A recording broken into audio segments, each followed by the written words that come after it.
Welcome back to the Dopest Show you won't get sick of. I'm Spencer, and this is Sasha. I spent most of my 20s in federal prison, but I've been off heroin since April 9, 2010. I've got a lot of stories about the stupid stuff I did to get put in prison. I also got quite a few stories about the crazy stuff that actually happened when I was in federal prison, and God forbid you end up in prison, you want to make some of the same mistakes I made. So, I would say, until I was an adult without question, I had many undiagnosed mental health issues. You see two different sides of me. Now, when you see me on this channel, you see, professional. This is how I would speak to like a retired teachers group or somebody like that. Give talks at different places. You got to give different talks for different people. Different people don't respond to the same stuff, and some people don't react to the same stuff. But tired teachers group, I'll tell you, it's a cool bunch of old people. They ask the best questions out of any group I spoke at, and that includes a handful of colleges. But anyway, so here I keep it a certain way because I talk about a number of issues, mental health and stuff like that. Addiction, that I want to be taken seriously. And if I talk like I talk in the lives, I don't feel like I'd be taken seriously at all. In prison, I would cut up. I'd act up. And that was something that Pinto was one of the first people to notice that. Now, also forgive me, I'm still going through this thing with the, whatever Clavo is, I think I'm allergic to it. My urine's orange right now, and I feel like I'm going to throw up all day long. Apologize, but I'm gonna get through it now. But anyway, Pinto, I cut up and I tell stupid jokes and I act a fool.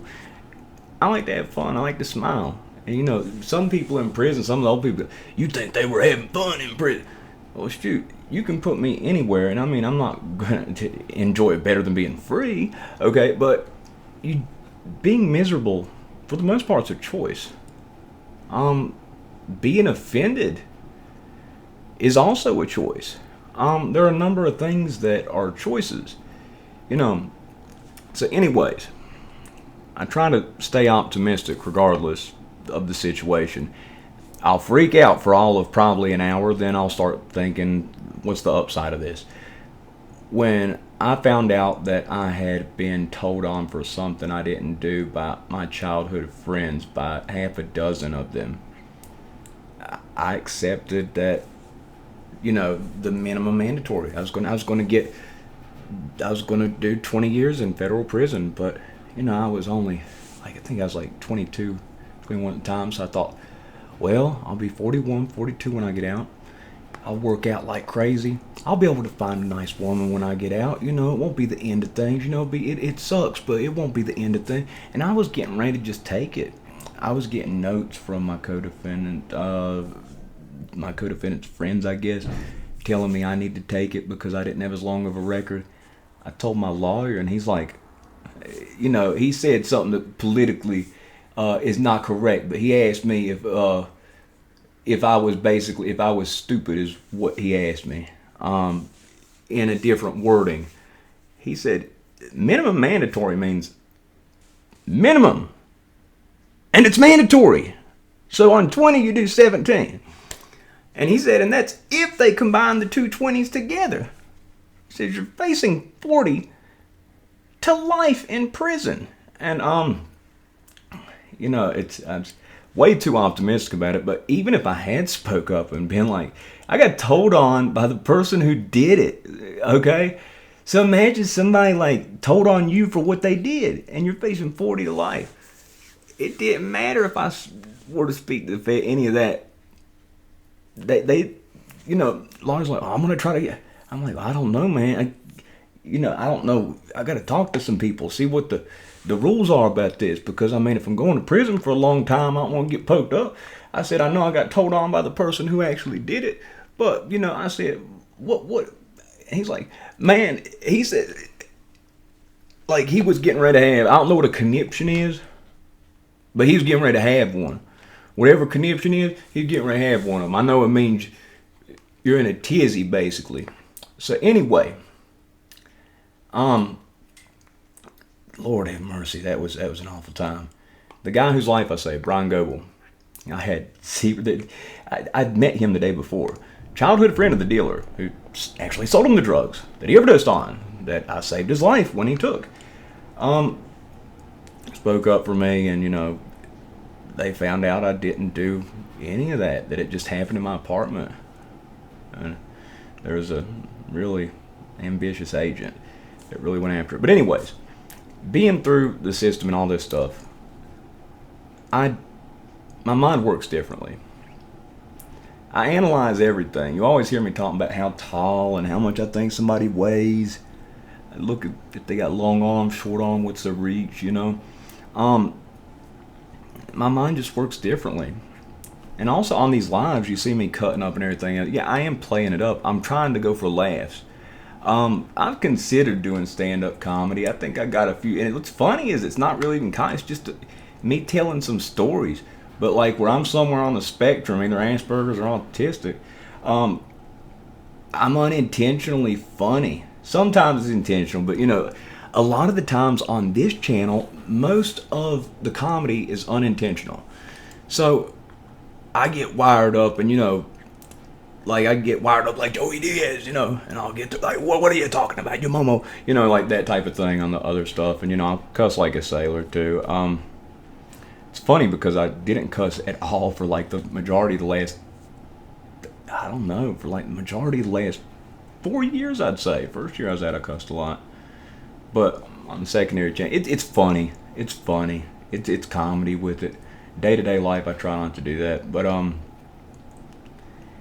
in terms of everything I say, like, in terms of, somebody, like when I talked about those call-outs the other day, like, yeah, definitely.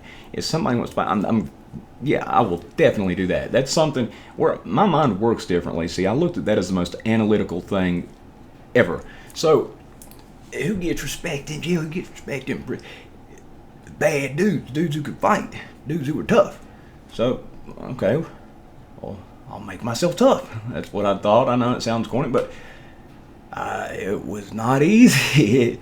I had a long way to go, and but I spent 4 hours a day, 6 days a week, because when people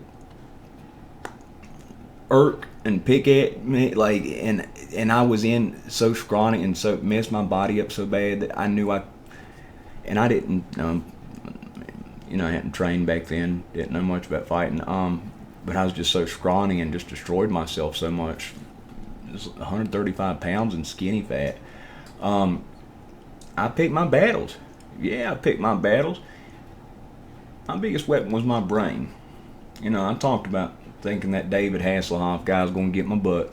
And, I knew I couldn't whoop him. And I knew if I went in the cell, there's a very good chance he turned around on me. And he'd have we have a situation on our hands. Have a Fleece Johnson situation. Knock me out, and I wake up, my backside hurting. So I said, no, wait till he's at that sink. And I sat there, I stayed up all night, scared as could be. Chili seasoning from ramen noodle chili seasoning packs. I had them in my hand. I balled it so tight, my fingers started to go numb, and I kept waiting. I watched it. I knew his routine for the most part, because I wanted to know when he was over here, I was over. It was safe to go to the shower, then I'd go back, get my clothes on, then run back out and watch TV, so then he could sneak in the cell behind. I was scared to death. But, I had to get an equalizer that time. But even then, during that year and a month, me and my cellie, we made mints out of socks and toilet paper. And I figure I can't get good at boxing and jail, self-taught, but I can get a jab cross. Fundamentally, I can get sort of a hang of it. So, and it did. It was tremendously helpful whenever I started karate. Same as when I learned jiu-jitsu from magazines. I had sent into the prison, and we were trying way too advanced stuff. I look back on it and I laugh my butt off because we were on concrete. And anybody that knows jiu-jitsu, I was like I was watching Andre Galvao, or Galvao, I know I mess his name up. With my accent, I mess everybody's name up. But anyway, go from reverse de la Riva to an inversion. So an inversion basically is like you're breakdancing. You're on your neck, your legs are behind you, and basically you're breakdancing. You're spinning through someone's legs, behind them, knocking them on their butt, and then you end up on their back, okay? We were trying that on concrete in a prison cell. And I got a video of me and Paulo, Berimbolo. Most people don't learn, bolo until probably about 2 years in. He taught it in the advanced class 6 weeks into my very first 6 weeks ever of jiu-jitsu training. But when I taught myself out of the magazines, I was able to, it wasn't pretty, but I was able to get through it. And then I was able to actually hit it a little bit. Then about a few months, it's just, it's like anything else. You can look at anything analytically. You're worried about getting your butt whooped. Learn how to fight. That's the most basic solution to that problem. Now, I've read a whole lot of books. Jeff Thompson, spelled with a Geoff. Thompson. You can look up his instructionals. They're on YouTube. They're free. They're incredible. Some of the best self-defense information you'll ever get. He's a big reason why I do judo, why I'm a brown belt, why it's my main base of a martial art. I called it martial arts best kept secret. He was disillusioned when he learned that karate did not work when he worked the doors at some of the roughest nightclubs in London. Judo worked though. I was disillusioned when I learned my 4 hours a day, 6 days a week of Kempo karate. That wasn't always going to work. Okay, it shattered my world. I mean, I really was doing every rep thinking intently, yes, it'll work. It's an answer to this. If you aren't training an art that has like sparring, regular pressure tested sparring, it probably ain't gonna work when it comes down to it. Luckily, we did grappling at the karate school, and because of that, I had that base. And even though I was just had a little grappling went a long way. Oh man, did it! Been better off training Muay Thai boxing, but anyway, my point is, my mind works different. I'm odd. I know I'm weird. I lived in seclusion for the last 3-4 years. I just cut everybody out except for Casey, my mom, my sister, my dad. My judo coach, Olympian Tartwanair, he's like my dad. He's like dad to me. Paulo's like a brother to me. He's two-time world champion. And Scott Sigmund, Roy Jones Jr.'s most recent opponent prior to him fighting Mike Tyson. He went the distance with Roy. 2-division WBC champ. He's one of the people, him and Owen Hilton, spelled with a Y. You can look up some of this kid's fights. The only fight he lost, he just avenged. He's like 6-1-1 right now. He got a no contest this last one. The guy pussified out of it and, found an excuse so he didn't have to take that whooping. It's a long story anyway. These were my friends, but they only saw me when I came to train. But I mean, I practically lived in the gym. I trained grappling twice a day. 5 hours a day, 4 days a week. And then I trained 3 hours a day, once a day. 3 days a week, every day, even Sunday. Now, I did boxing in addition to that. So, training is what, I was driving at one point, the driving I was doing. At one point, me and Casey just had one car, just had the Camaro. I'd have to drive her to work. It's an hour and a half round trip to the house. Then I'd wait. Then I'd go train. I was doing about 5 hours to 6 hours of driving and 5 hours to 6 hours of training per day. I'm gonna have to wrap this up. I don't want to keep them waiting outside. But anyway, I'm sorry. But anyway, I was dedicated to learning that much. Because ultimately, analytically, I thought if I'm that, if I work that hard at it and I get good enough to where I don't have to be like, I don't have to be Khabib Nurmagomedov, okay? I just have to be better than like the jacked guy that's never trained in his life before. That's a thug. You know what I mean? I'm just a dork that looked at stuff analytically because I've got mental health issues. I'm somewhere on the spectrum. And I found a solution. And it made the prison time a whole lot easier. And, yeah. So anyway, I just, sometimes, you know, I'll catch hell. People say something about this or that about how I am, and I'm bipolar too. So sometimes I'm really happy, and then other times, well, you'll just see me at baseline because I'll put on a show. I'm not going to let you see what I'm feeling on the inside. But I've got issues. You know, I've got a lot of issues, but I found a way to make it work. I've got a really good life, a happy life. I love it. Got 2 dogs, my high school crush. We ended up together 10 years later. And I've got a decent little bit of savings now. Go figure. And not stuff that I'm finding, you know, that people sold me for drugs back then that I just lost. Like I used to take the ink cartridge out of like these big old magic markers. It stuffed diamonds down in them, put a piece of paper towel in it so you couldn't hear it rattle. I found a magic marker with probably about 500 baby diamonds a couple months back. Casey and Mom tell you about that one. But silver, that's what I put my money into. Because I spend it at the gas station on stupid stuff. I can't spend this. Actually, Casey got me this one. This is my lightest one. This one is, what is this one? It's a kilo. So you said get bricks of dope, now get bricks of silver. The ones I get, they're 100 ounce, but Casey got me that for my birthday. She's such a sweetheart. She's really the best hearted person I've ever met. Dealt with a ton of abuse, 2 exes. Nobody will ever hurt her again. That's one thing I can promise, and it makes me so happy to know. Nobody will even talk to her bad again. I ended up having to drive to the gas station the other day. Put an old man in check. He did this to her. She drove by and he said, next time I'll just effing hit you. He didn't know I lived 2 blocks away, right? She called me. She's like, you won't believe what just happened. I said, is he still there? Boom. I drove up 2 inches in front of his car, and he's waiting for me to pull out. And I just sit there and look at him, and he eventually goes, and I go. And I'll tell you what I said on the other channel. I can't say it here. But, you know, he wasn't a big tough guy then. He apparently pretended to be a feeble old man. It's amazing. You know, people are tough when it comes to weaker people. I hate that. I was once a weaker person. You know, person that was weaker gets to come back. You know, I got a long memory and I hold a grudge. Oh, I hold a grudge. Lord, I know that ain't all that healthy or whatever. I mean, it's what it is. Okay, I hold a grudge. And, you know,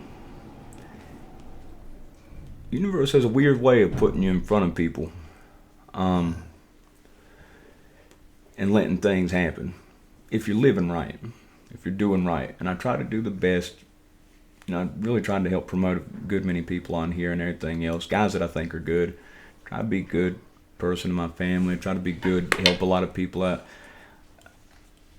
I don't talk about what I do to help people out. There's a lot that I do with addiction work that you'll never hear me talk about. You know why? It's no one's business. I'll talk vague generalities. I won't talk about anyone's story ever. It is what it is. Anonymity, that's the #1 name of the game if you're going to do something and actually be trusted in that type of field. But anyway, if you like the video, press the like button. If not, that's 18 minutes and 46 seconds of your life in which you'll never get back. Oh, God. Apologize. It was very hard for me to get through this video. I've had family come down and to spend a little bit of time with. And this, I've got the abscess and everything on my, it's gone down for the most part, but still like on the one side. I looked like I had a stroke when it first welled up. It's awful. It sucks. It really is something terrible. But you know, when you see me on another channel and I'm acting a fool, I'm kind of acting. I mean, I'm having some fun, you know what I mean? I'm never gonna, you know, put people down though, like, unless they deserve it, unless they've been a bully. You know, I bully the bully, but that's about it. But just wanted to address that, you know, and you know what's funny too, something to consider. On the lives you see me go on, I do those lives literally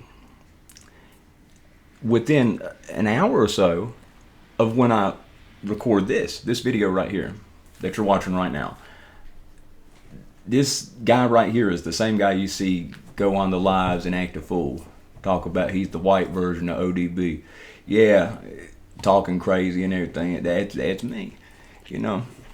But two different places, two different things. But anyway, I'm feeling rough. I'm still going to do another one on the on my second channel, which is picking up now. It's picking up. I think it's going to pass this one. I'm funnier when I cuss. You know, it's my family hates it, but it's part of comedy. I might try to go do stand-up comedy. I'm such a nervous wreck about stuff. I've wanted to do it for a long time. I think I could make some people laugh. You know, I've got some stories. I got a few go-tos, you know, and they ain't never heard none of my stuff. So, you know, talk about somebody butt falling out. Talking about my buddy, Boom, had him hemorrhoids and he had that pink sock went inside out. And then talk about Flaming Raymond and these stories. Man, got a few. I got up in front of some people. They'll either laugh so hard they cry or they'll look at me like, what the hell's he talking about? But anyway, hope you liked the video. Oh, God.